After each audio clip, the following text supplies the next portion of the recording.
साहित्य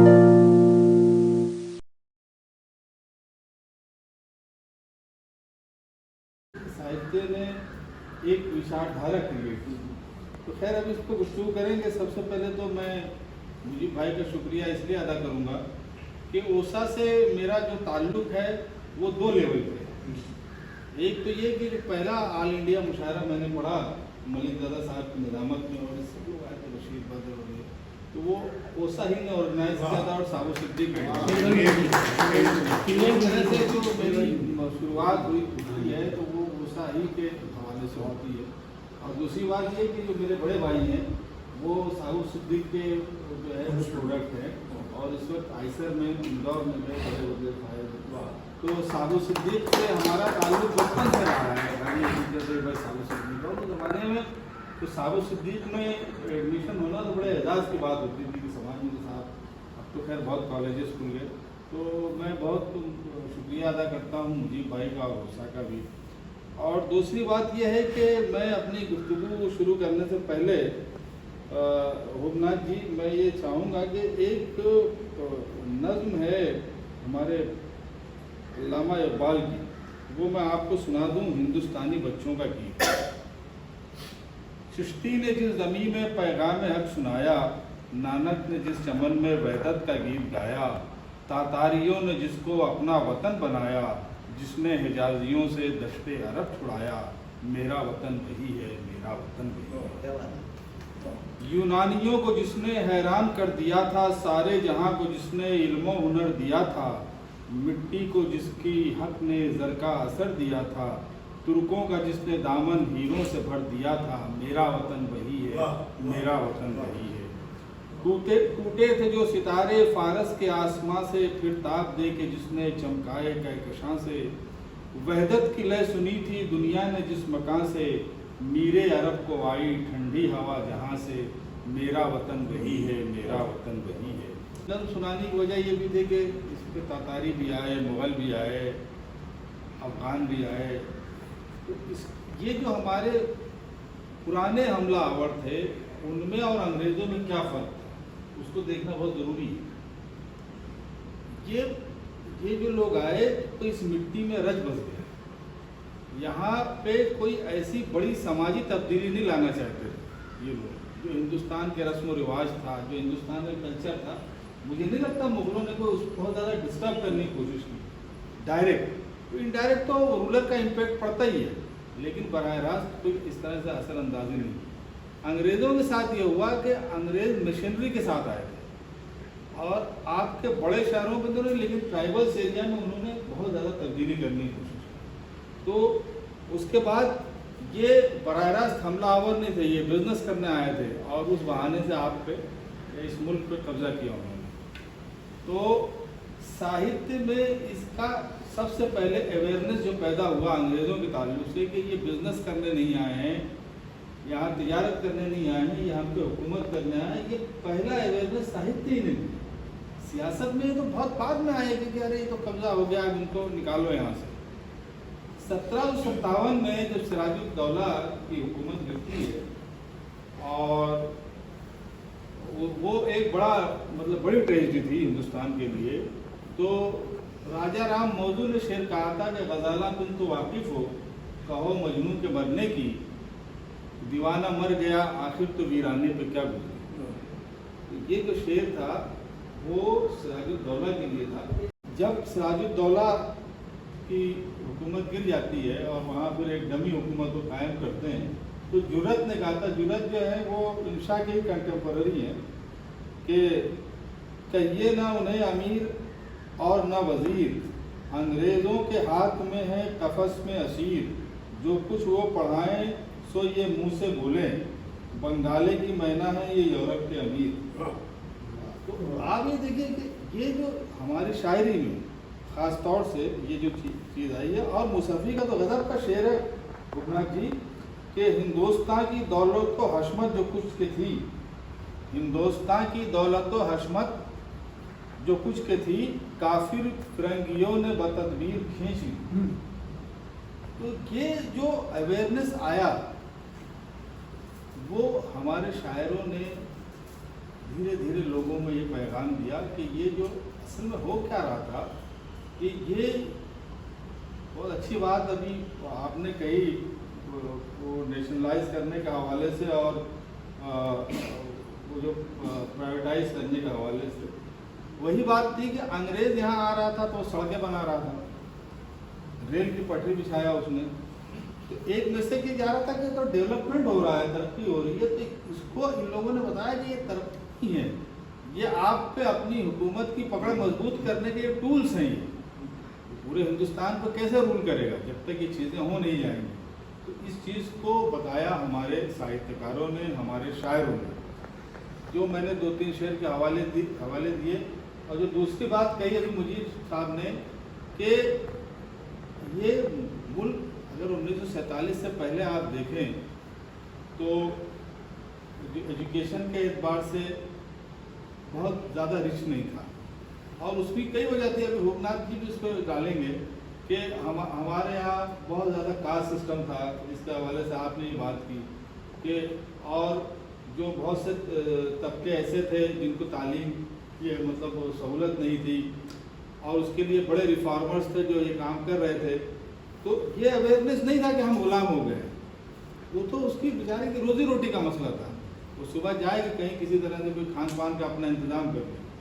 ये अवेयरनेस साहित्यकारों ने पहुंचाया, और इन्होंने कहा ना कि स्ट्रीट प्ले, तो उस ज़माने में छोटे छोटे प्ले इलाकाई ज़बानों में, जो इलाकाई बोलियाँ थी, इलाकाई ज़बानों में गाँव गाँव और यहाँ से प्ले होते थे, और जिससे लोगों में पैदा हुआ जा रहा है कोई बाहर का लोग है, ये अंग्रेज जो आके हम पे सत्ता कर रहे हैं, हम पे हुकूमत कर रहे हैं। तो इसमें एक बहुत बड़ा कंट्रीब्यूशन है। ये अवेयरनेस बहुत बाद में आया। मैं आपको बता दूं कि गालिब का ज़माना है, और विलियम फ्रेजर उस वक्त मेरे ख्याल से गवर्नर है दिल्ली का, और महफिल सजी हुई है, उसमें नवाब शमशुद्दीन भी है। नवाब शमशुद्दीन जो है वो लोहारू के नवाब है, जहाँ से गालिब को भी पेंशन आती थी और शेफ्ता को भी।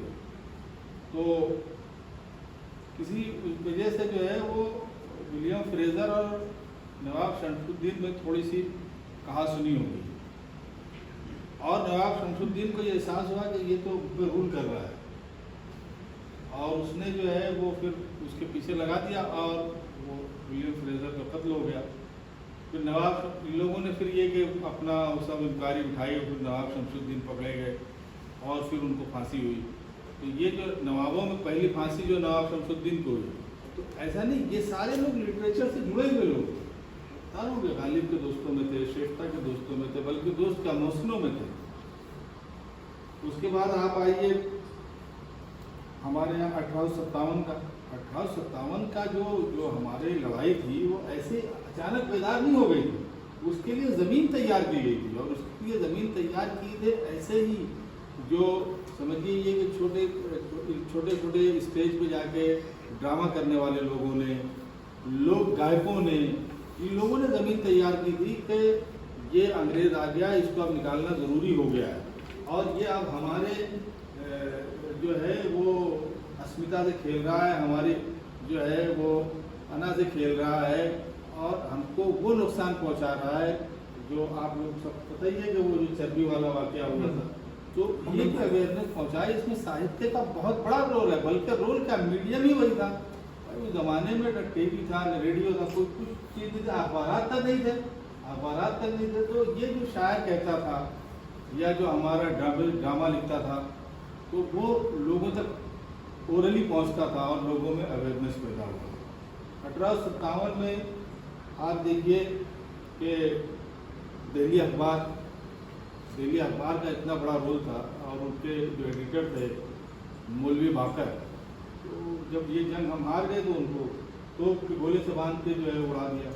तो ही वॉज फर्स्ट जर्नलिस्ट जिसने शहादत पेश की, और ये उस फैमिली से जो लिटरेचर से जुड़ी है। मोहम्मद हुसैन आज़ाद के वालिद थे वो मौलवी बाकर, जो हमारे साहित्य में एक माइलस्टोन है मोहम्मद हुसैन आज़ाद, जिसका तस्करा आब हयात जो है उसको बेस करते हैं कि हमारी जो शायरी की जो हिस्ट्री है उसमें हम लोग वहीं से लेते हैं। फिर उसके बाद वो बहुत बड़ा ऐसे राइटर था, सुगंधानी फारस उसकी किताब है, बल्कि शिवली ने तो ये कहा कि मैं तारीख नहीं लिखूंगा, मैं तारीख लिखूंगा तो कोई यकीन नहीं करेगा, और वो जो है ऐसे लिखेगा तो उसको संभाल लेंगे।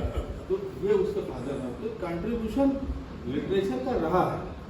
अब ये जैसे मंगेश भाई ने बात की कि हम उसको अलग अलग कैटेगरीज में देखें, जैसे कि हिंदुस्तान का जो मिजाज है, मैंने जितना समझा है, मेरी जो नातिस इल्म में है, वो जरा सा कविता और शायरी का मिजाज है। इसमें फिक्शन या नॉवेल ये उतना ज़्यादा वो नहीं होता है। इसका हमारे यहाँ लोकगीत देखिए, हर इलाके में कैसे कैसे गीत हैं, तो उसके माध्यम से, उसके ज़रिए जो है वो आज़ादी के हवाले से बात जो है वो ज़्यादा पहुँची। नॉवेल एक तो फिर मॉडर्न वो है, सिर्फ है, तो वो है भी चीज़, नई चीज़ है। शॉर्ट स्टोरी भी बिल्कुल, मतलब समझिए कि हमारे यहाँ उर्दू में तो मेरे ख्याल से प्रेमचंद से पहले 1901 या 2 का मामला है, लेकिन फिर आया है तो अभी। जैसे प्रेमचंद की कहानियों का आपने जिक्र किया, और फिर ये कि सूद वतन का जब्त होना इस बात की अलामत है कि ये शख्स जो है वो आज़ादी की लड़ाई में शामिल है। प्रेमचंद से इंस्पायर होकर कितने लोगों ने लिखा, आप देखिए, पंडित सुदर्शन है ना, और वो सुल्तान हैदर जोश है, अली अब्बास हुसैनी है, ये पूरी। अच्छा, फिर पूरी प्रोग्रेसिव मूवमेंट प्रेमचंद से मुतासिर है भाई। प्रोग्रेसिव मूवमेंट क्या है? प्रेमचंद को अगर माइनस कर दिया जाए तो प्रोग्रेसिव या तरक्की पसंद तहरीक बचती ही नहीं है। प्रेमचंद पहला आदमी था जिसने ये बताया कि अदब को, हमारे यहाँ तो एक कॉन्सेप्ट था ना, लिटरेचर बना लिटरेचर, अदब बना अदब। अदब क्या है? लिटरेचर है, लेकिन लिटरेचर को पब्लिक को बेदार करने के लिए, अवेयर करने के लिए एक टूल के तौर पर यूज कर सकते हैं। तो प्रेमचंद ने सोशल अवेयरनेस के लिए उसको इस्तेमाल किया, जो समाज में और देहात में जो चीज़ें थी उससे इंस्पायर होकर पूरा एक मूवमेंट खड़ा हुआ जो हमारे यहाँ तरक्की पसंद तहरीक कहलाता है, और इस जनरल प्रोग्रेसिव मूवमेंट उसे कहते हैं। उस पर प्रेमचंद की बहुत बड़ी देन है। और प्रेमचंद की जो बुनियाद है, जहाँ ने प्रेमचंद के फिक्शन की इमारत खड़ी होती है, वो जो है वो जंग आज़ादी की लड़ाई का मामला है। नौकरी छोड़ दी उन्होंने, नॉन कॉपरेशन मूवमेंट। तो आप देखिए कि एक जो मिसाल इस तरह की नहीं मिलेगी कि भाई कोई साहित्यकार है और वो बिल्कुल एक्टिव जो है वो आज़ादी की लड़ाई में शामिल हो, या उसकी पूरी जो सियासी कवायद है उसका हिस्सा हो। मुझे एक बात याद आ रही है, खुदनाथ जी के एक हमारे दोस्त हैं, उन्होंने गालिब के हवाले से किताब लिखी और बहुत नेगेटिव उस पैराए में ले गए। और मैं गोपीचंद नारायण साहब की तकरीर मैंने उस किताब पर सुनी थी, यही बम्बई में हुई थी, कि साहब गालिब ने आज़ादी की लड़ाई में हिस्सा नहीं लिया, और उन्होंने ये किया, उन्होंने वो किया।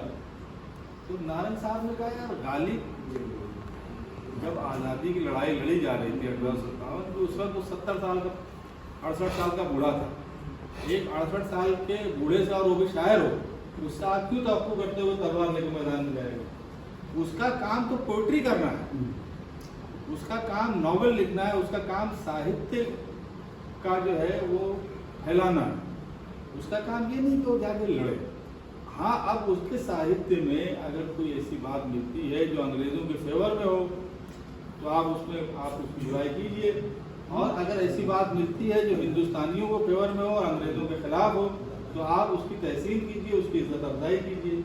यही चीज़ है ना साहित्य में। साहित्यकार के लिए ज़रूरी थोड़ी कि वो मैदान में लड़े, वो तो उससे बड़ा काम करता है, वो ज़मीन हमवार करता है, वो पूरा रास्ता बनाता है जिसमें हमारे जो मुजाहिदे आज़ादी हैं, जो आज़ादी के मतवाले हैं, वो चलते हैं। तो मेरे ख्याल से ये जो कंट्रीब्यूशन रहा है, एक तो शायरी के हवाले से मैंने बात की, और प्रेमचंद के हवाले से आते हुए मैंने रोमांसिज्म का इन्होंने जिक्र किया। उसका एक अरसा थोड़ा सा रहा है सर, वो बहुत बड़ा एक अरसा नहीं रहा है, क्योंकि प्रेमचंद के आने से मुझे लगता है कि मराठी में भी उसके असरात रहे होंगे कि जो रोमानी तहरीक है वो एकदम दब सी गई, और एक तरह से रियलिस्टिक कहानियाँ लिखने का चलन हुआ, और फिर वहीं से ये चीज़ें आई कि जो हम जिंदगी जी रहे हैं, फिर हमारे पास मंटू जैसा शख्स आया जिसने नया कानून कहानी लिखी। फिर मतलब आप देखिए कि फिर फिक्शन में इनकलाब आ गया प्रेमचंद के बाद, और जो है ये पूरा एक मूवमेंट जो है वो बना। तो इसमें जो साहित्य का रोल है, मैं आपको बता दूं कि जो हमारे बहुत बड़े रिफॉर्मर थे सर सैयद अहमद खान, तो सर सैयद अहमद खान ने ये कहा कि मुसलमानों को पॉलिटिक्स में हिस्सा नहीं लेना चाहिए। अब उस ज़माने की पॉलिटिक्स क्या थी? उस ज़माने की पॉलिटिक्स ये थी कि अंग्रेज़ों को भगाओ यहाँ से। तो उन्होंने ये कहा कि आप हिस्सा न लीजिए, लेकिन ये साहित्यकार ही थे जिन्होंने कहा कि नहीं, पॉलिटिक्स में आपको हिस्सा लेना पड़ेगा, और इस मुल्क के अगर आप शहरी हैं, इस मुल्क के रहवासी हैं, तो आपको हिस्सा लेना पड़ेगा लाजमन। और एक ग्राउंड बनाया और इसमें पूरे मुल्क ने मिलकर इसमें हिस्सा लिया। मैं आखिर में अपनी बात खत्म करूँगा मौलाना अबुल कलाम आज़ाद पे। मौलाना अबुल कलाम आज़ाद जो है वो एक बहुत बड़े पॉलिटिशियन थे। आप उनके ताल्लुक से आप मुझसे ज़्यादा जानते होंगे, लेकिन वो बहुत बड़े साहित्यकार थे। वो इतना बड़ा ऐसे राइटर है हमारा उर्दू का कि उससे बड़ा ऐसे राइटर कोई नहीं है। हिंदुस्तान की कोई यूनिवर्सिटी ऐसी नहीं होगी जहाँ ऐसे के पेपर में मौलाना अबुल कलाम आज़ाद को न पढ़ाया जाए। तो ऐसा है कि साहित्य का बहुत बड़ा कंट्रीब्यूशन है। अब ये है कि जैसे होमनाथ जी ने कहा कि अभी प्रोग्राम में हम लोग क्या, कि जो असल में कुछ चेहरे हैं जो मखसूस हैं, जो ख़ास हैं, और जो आज़ादी के हवाले से बार बार बताए जाते हैं, और वो लोगों की हिस्सेदारी जिन्होंने ज़मीन तैयार की थी उसको ज़रा सा कम बताया जाता है, या लोग उसके ताल्लुक से जानते नहीं हैं। ऐसे सैकड़ों हज़ारों लोग, ऐसे कितने गुमनाम लोग रहे होंगे जिन्होंने इस मुल्क की आज़ादी के लिए अपना सब कुछ निछावर कर दिया हो गया। हम उनका नाम भी नहीं जानते हैं, हम उनके ताल्लुक से सुनते भी नहीं हैं, लेकिन यह है कि हम अगर उनका नाम नहीं जानते हैं, लेकिन अगर हम उनके ताल्लुक से कुछ भी नहीं जानते हैं, लेकिन हम इतना तो कर सकते हैं कि कम से कम उनके ताल्लुक से दुआया कलमात अदा करें, उनके ताल्लुक से दिल में भलाई के जज्बात लाएं। बस मैं अपनी गुफ्तगू इसी में ख़त्म करूँगा। बहुत शुक्रिया।